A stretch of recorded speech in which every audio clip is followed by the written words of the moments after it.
Hello and warm greetings. I'm here to present you the English news. A side bomber was arrested before he managed to carry out an attack using a motorcycle packed with explosives in Lashkar City, the provincial capital of Helmand province. The provincial government media office in a statement say that Woods-based side bomber was arrested from the vicinity of Nawroz district in Zahar Sahib area. The statement further added that the motorcycle packed with explosive was also confiscated before the side bomber managed to take it to Lashkar City for the attack. Anti-government armed militant groups, including the Taliban insurgents, have not commented regarding the reports so far. This comes as the side bomber handed himself over to security forces nearly 10 days ago, shortly after he was deployed to Lashkar City by the militant groups for an attack. Reports released that at least 8 militants were killed during the clashes in northern Faryab province of Afghanistan, the 209th Shaheen Corps said on Wednesday. Clashes broke out between the Afghan forces and militants in the vicinity of Qaisar district. According to Shaheen Corps, at least 5 militants were also wounded and 9 others were wounded during the clashes. The incident took place after a large number of militants launched coordinated attacks on security posts in Chaktu village, and Shaheen Corps added. Afghan security personnel have not suffered any casualties during the clashes, the Shaheen Corps said, adding that the militants were forced to retreat after the Afghan forces responded to the fire.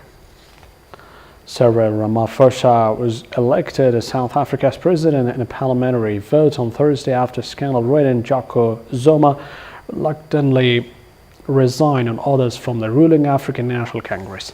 South Africa's main stock market index jumped nearly 4%, putting it on track for its biggest one-day gain in more than 2 years as investors welcome Zuma's resignation after 9 years in office plagued by corruption allegation.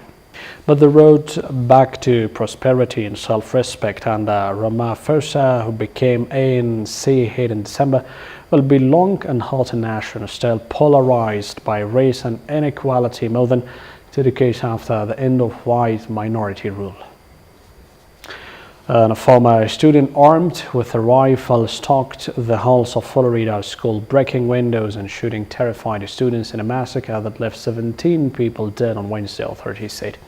Suspect Nicholas Cruz, 19, had once been expelled from majority Stoneman Douglas High School over disciplinary problems. Probert County Public Schools Superintendent Robert said without providing specifics. Cruz allegedly turned on the fire alarm, sending many students running outside, where he fired shot after shot before following people inside a building, officials said. There he roamed the halls he knew well, allegedly targeting those handled in classroom. Former classmates say that they were not surprised. He loved showing off guns, student Eddie Bonella said. That was a brief presented. Good night. Bye.